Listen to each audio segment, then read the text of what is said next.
Salut à toutes et à tous, c'est Ilyes, j'espère que vous allez bien, on se retrouve aujourd'hui pour une nouvelle vidéo, on n'est plus qu'à quelques jours du PFL Paris, le 30 septembre, ça se déroule au Zénith de Paris, la Villette, avec pour combat principal évidemment Cédric Doumbé versus Jordan Zebo. Là, je n'en peux plus d'attendre, je vais pas vous mentir, il n'y a pas un moment dans ma journée où je ne pense pas ce combat principal de ce PFL Paris, Cédric Doumbé versus Jordan Zebo, deux combattants français, deux combattants invaincus et tous les deux vont également faire leur début dans l'organisation. Alors si vous avez suivi l'analyse et les pronostics que j'ai enregistrés avec Movsar Ibragimov, si c'est pas encore le cas, bien je mettrai la vidéo en lien, là elle s'affiche quelque part, je pense à droite de l'écran. Ce qui est intéressant aussi, c'est ce qui est marrant dans ce que m'a dit Movsar Ibragimov, c'est que en quelque sorte, Jordan Zebo, c'est comme si c'était le bras armé de Fernand Lopez. C'est comme si Fernand Lopez envoyait son bodyguard, Jordan Zebo, pour, on va dire, pour infliger une défaite à son meilleur ennemi, Cédric Doumbé. D'ailleurs, le terme meilleur ennemi, c'est Cédric qui l'a utilisé lui-même pour qualifier Fernand Lopez dans le magnifique documentaire réalisé par RMC Sport, dont je vais vous parler un peu plus en détail dans quelques instants.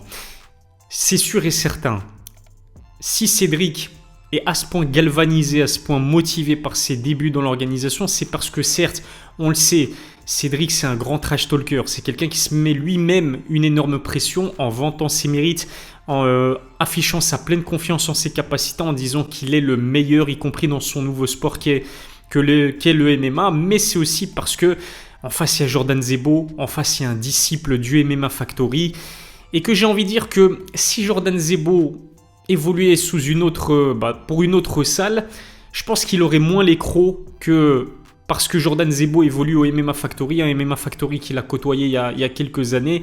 Et je pense que Cédric Doumbé, lorsqu'il va pénétrer dans l'octogone ce soir du 30 septembre au PFL Paris, que Jordan Zebo va se retrouver en face de lui, je pense que le visage qu'il va s'imaginer devant lui, c'est très clairement celui de Fernand Lopez. Malheureusement, Fernand d'ailleurs qui a confié dans le podcast King and Dodgy, si je me souviens bien, sur la chaîne YouTube La Sueur, que il ne sera pas présent le 30 septembre au PFL. Il sera non seulement pas présent dans le coin de Jordan Zebo, mais il ne sera pas présent du tout. Il ne sera pas présent du tout à l'événement, on ne le verra pas au Zénith. Je ne sais pas pour quelle raison Fernand a décidé de s'y prendre de cette façon. C'est peut-être aussi pour ne pas rajouter une pression supplémentaire à Jordan Zebo qui, contrairement à Cédric Doumbé qui a quand même 31 ans aujourd'hui, c'est pas rien pour un combattant de très haut niveau. Cédric a évolué aussi au Glory Kickboxing, qui a été cette fois champion du monde, qui a côtoyé le très très haut niveau du kickboxing, qui a fait le tour du monde, qui a évolué dans des combats pour le titre. Il sait que Cédric, il sait gérer la pression, évidemment, parce que son expérience, elle est immense. Peut-être pas en MMA, mais en kickboxing, c'est le cas. Alors que Jordan Zebo, lui, est très jeune, 23 ans. Ce sera à peine son 5e combat de MMA professionnel. Je pense qu'avec du recul et en y réfléchissant un petit peu plus, je pense que c'est la meilleure chose pour pas mettre plus de pression qu'il n'en a déjà sur ses épaules, Jordan Zebo. En tout cas, si vous êtes parmi les nombreuses personnes qui suivaient Cédric Doumbé sur ses réseaux sociaux, vous avez pu vous apercevoir que The Best Doumbé, il n'a pas arrêté d'attraper la veste de Fernand Lopez depuis un petit temps maintenant, à coup de « Oh oui, good job », à coup de « angle mort ». J'essaie de faire l'accent camerounais le mieux possible. Dites-moi si j'y arrive dans les commentaires. On sait que Jordan Zebo, lui aussi, Cédric lui a inventé une petite phrase accrocheuse, le fameux Jordan t'es mort ou le bonne nuit Jordan. Mais c'est vrai que le oh oui good job et le fameux angle mort, ça a plus de résonance dans l'esprit des gens parce que Fernand Lopez, c'est quelqu'un qui est très polarisant. Fernand Lopez, c'est quelqu'un qui est autant apprécié qu'il est détesté. C'est une personnalité forte dans le MMA français. Pour beaucoup de gens, c'est la personnalité la plus imposante. J'ai pas envie de dire la plus importante forcément, mais en tout cas la plus imposante du MMA français. C'est quelqu'un qui a énormément de confiance en lui. C'est quelqu'un qui jouit aussi d'une énorme visibilité dans les différents médias et c'est quelqu'un qui sait se vendre. Il connaît le marketing, il sait comment ça fonctionne les réseaux sociaux. C'est quelqu'un qui est très professionnel aussi dans sa communication. Cédric, c'est la même chose en fait. Cédric, de par le fait qu'il maîtrise la communication comme un expert, de par son trash talk, de par ses vidéos humoristiques, sa popularité, elle a explosé au-delà même des fans et des passionnés de sport de combat, que ce soit kickboxing comme MMA. Comme Fernand Lopez, c'est aussi quelqu'un de très polarisant en fait, Cédric Doumbé. C'est-à-dire qu'encore une fois, il y a autant de fans de Cédric Doumbé qu'il n'y a de haters de Cédric Doumbé. C'est une personnalité très forte dans les sports de combat français. C'est certainement le meilleur kickboxer français de l'histoire, voire même l'un des meilleurs kickboxers de l'histoire tout court. Et voir ces deux personnalités-là avec un tel tempérament, avec une telle confiance en eux, d'ailleurs deux franco-camerounais aussi, et j'ai entendu dire la sœur de Cédric Doumbé dans le documentaire de RMC Sport que au Cameroun, il y a la culture du fait de se vendre, il y a la culture de la confiance en soi, ça s'appelle avoir la bouche, c'est le fait de faire sa promotion finalement et d'afficher sa pleine confiance en soi-même. Et on a pu le voir dans différents sports aussi. C'est vrai que les Camerounais, il y a quelque chose avec les Camerounais. On l'a vu avec Samuel Eto'o, on l'a vu avec Cédric Doumbé, avec Fernand Lopez. Francis Ngannou, c'est vrai que lui, il a une confiance en lui, mais il se vend peut-être un petit peu moins. Il se vante un petit peu moins que ses collègues Fernand Lopez et Cédric Doumbé. Mais on sent en tout cas que c'est vraiment culturel chez les Camerounais. Et du coup, de par la popularité de Fernand, Cédric a vraiment compris que ça pouvait être très intéressant d'un point de vue business, d'un point de vue marketing, le fait d'endosser le rôle d'antagoniste principal. Rares sont les personnes qui, au moment où Fernand Lopez a atteint son prime il y a quelques années en plaçant Francis Ngannou à l'UFC, en plaçant ensuite Cyril Gane à l'UFC, Nassourdine Imavov et d'autres combattants du MMA Factory à l'UFC, au moment où Cyril Gane aussi a réussi à conquérir le titre intérimaire de la catégorie des poids lourds, là Fernand il était à son prime, il était à son max, à son zénith.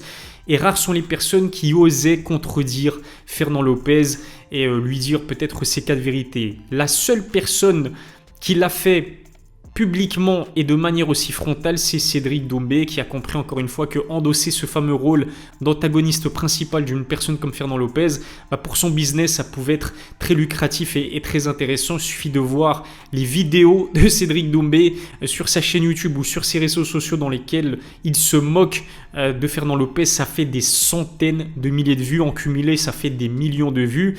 Le souci, c'est qu'il y a eu des victimes collatérales dans le trash talk de Cédric envers Fernand Lopez.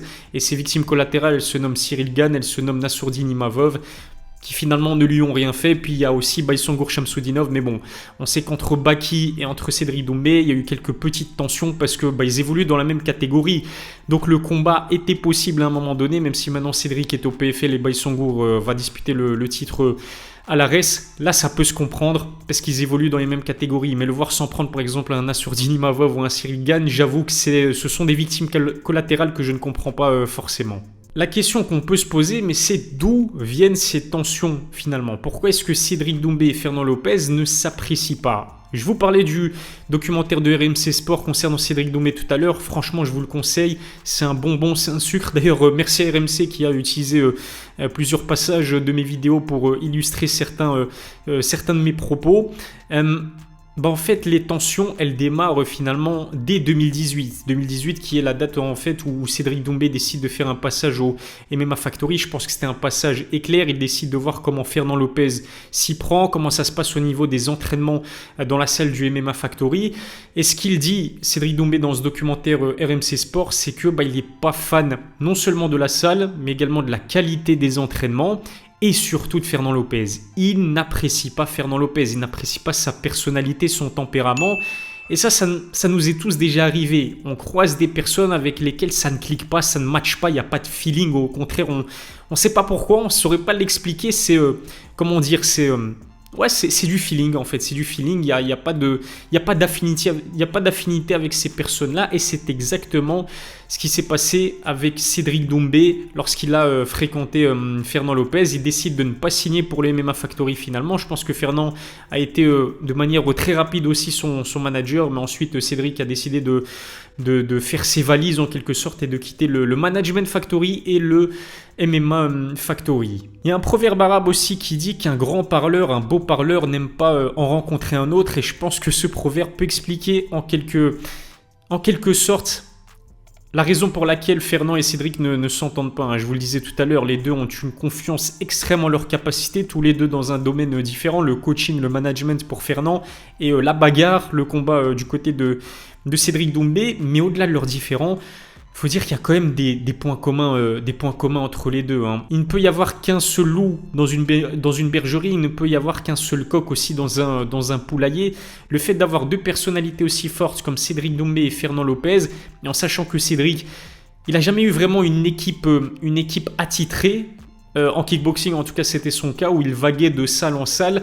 Il n'avait peut-être pas envie de de travailler avec une personne aussi autoritaire, visiblement, que Fernand Lopez. Quand je dis autoritaire, je ne le dis pas dans le mauvais sens du terme, mais quand vous êtes un coach et un manager, vous devez avoir un minimum d'autorité. Et peut-être, ce ne sont que des suppositions, Cédric a eu du mal avec cet aspect-là en particulier de la personnalité de Fernand Lopez, ou alors ça dépasse même ce cadre-là et ça va au-delà de ça. Et puis de son côté, Fernand, lui, il explique ses tensions avec Cédric Doumbé d'une autre manière. Hein. Ce sont des histoires en fait en bas de la ceinture, c'est-à-dire que, comme Fernand l'a dit sur la chaîne YouTube AB Show, en fait, d'après lui, Cédric Doumbé aurait eu une relation avec son ex-petit ami.